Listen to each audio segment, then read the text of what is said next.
Yes, Dickie, conditions absolutely diabolical for the start of this 20-lap race. The front row of the grid, Freddie Spencer, Christian Saron, Eddie Lawson and Randy Mamola. But we have some other wet weather merchants in there. Ron Haslam, 8th fastest, and the Dutch hero Boot of the Rockets on the machine. And there is Randy Mamola with Didier de Rodrigues behind him and a whole bunch of riders. Mamola in the lead. We saw that magnificent shot from the bike. The camera fitted on his machine.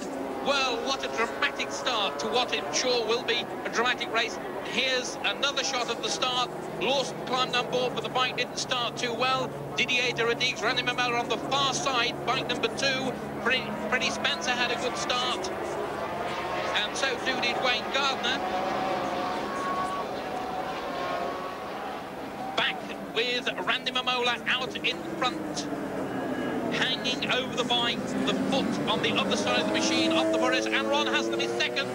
Didier de Rodrigues is in 3rd place, and you can see with how much caution, and there is again this superb photograph, this picture on Mamola's machine, the camera fitted in the fairing of Randy Mamola's bike as he leads the 500cc Dutch TT on the opening lap in absolutely awful weather conditions.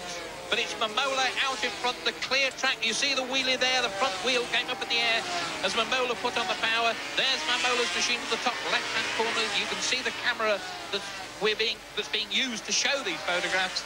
And that is how it is from a rider's viewpoint. And a tumble there. Spencer, Saron. And Spencer obviously hobbling. He wants to get back to his machine. And Christian Saron and Freddie Spencer have both gone out. And they're pointing to some damage on the machine. Yes, it looks as though the exhaust pipe's been kicked up and it's lying across the rear swinging arm. Very unlikely that Spencer can get the bike going because the exhaust pipe's been squashed into the suspension and it's trying to free the rear wheel. Spencer's looking underneath the bike. Well, Spencer, you can see Spencer, he's limping. This is not as a result of this crash. It's a result of the accident he had in the Yugoslavian Grand Prix. And there, no matter what happens, Spencer's lost so much time in any case. They've both given up. They've both decided that that's it. And it looks as though Saron may even be apologising to Spencer. Or it could just be that the Frenchman caused the incident. This is lap 7, and here is Ron Haslam coming under pressure now from Eddie Lawson. Haslam in 2nd place, knee skimming the tarmac, and behind him the reigning world champion, Eddie Lawson on the Marlboro Yamaha. There's the gap between Haslam in 2nd place and Lawson in 3rd spot. Mamola still well clear out in front, and you can see Haslam trying hard. The roughness on the machine snaking violently as he winds off the power. Lawson there in 3rd place.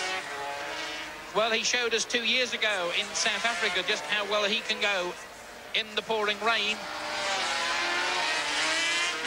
And there, 2 wheelies as Lawson accelerates the Yamaha in pursuit of Haslam. That's the gap now. Little more than a second between these 2 men.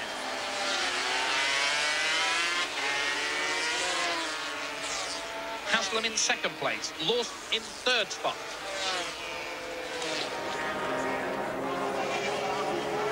That's the order at the 7-lap stage. Pierre-Etienne Samin having a wonderful ride just ahead of fellow Frenchman Raymond Roche.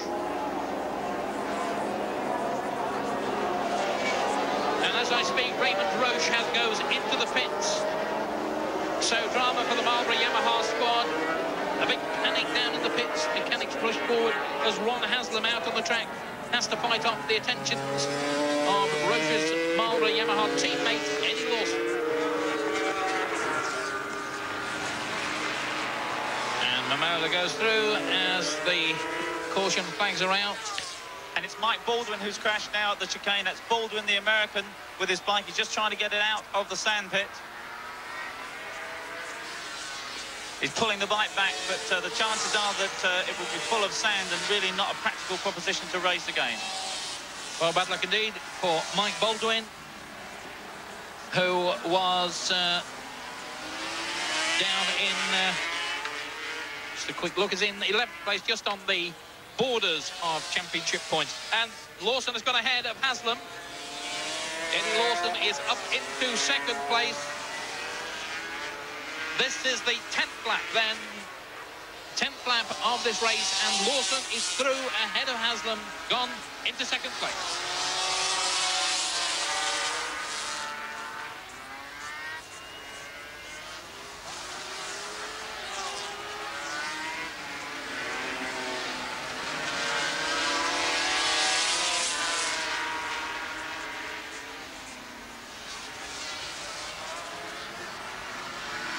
Oh, and Lawson down. Lawson crashes. He touched the white line and he goes bouncing into the bales. That's the end of the race for Lawson. He just got off line and touched the white line. He's going to pick up the bike and see if he can ride it, but it really hit the bales. A hell of a... Randy Mamola then, with scarcely more than a lap and a bit to go to victory in this Dutch TT 500cc race. And you can see Mamola's enjoying himself, and with good reason. He's ridden superbly. He's ignored the terrible conditions early on. It stopped raining, been stopped raining for the last 4 or 5 laps, and Mamola, they're wheeling, mainly a spectacle for the crowd. He doesn't have to do that. It just shows that the young Californian is enjoying himself, and with good reason. With just a little bit more than a lap to go, Mamola on his way to his first Grand Prix win of the season, and with Ron Haslam in second place, that will be the Langley Mill riders' best Grand Prix result of the season. In third spot at the moment, something like 20 seconds behind Haslam, is the Australian Wayne Gardner, and that's an impressive ride from Gardner. He was 8th on the first lap. He's been consistently setting the fastest laps of the race, and the Australian has ridden superbly. But to take nothing away from this man, Randy Mamola, coming around now to start his last lap. One more lap to go then for Randy Mamola. And Mamola 16 seconds or more ahead of Haslam. Ron Haslam in second place, Wayne Gardner third, the Dutchman Boots van Dolmen is fourth, Frenchman Pierre-Etienne Samin is in fifth place, Didier de Radigues is sixth, and Robert McElnay is in seventh place. And McElnay is the last man not to have been lapped by the race leader, Randy Mamola. Well, we've seen the drama, of course, of Spencer going out early on, then Lawson crashing to the deck midway through. Been a dramatic race, Peter. Yes, it certainly has, and Mamola has kept up his concentration superbly, whereas Lawson made the mistake and touched the white line. Mamola's looked absolutely fantastic, never to have put a foot wrong. That's not to say that this Honda hasn't got out of shape on several occasions, slipped about a lot, but Mamola has controlled it superbly.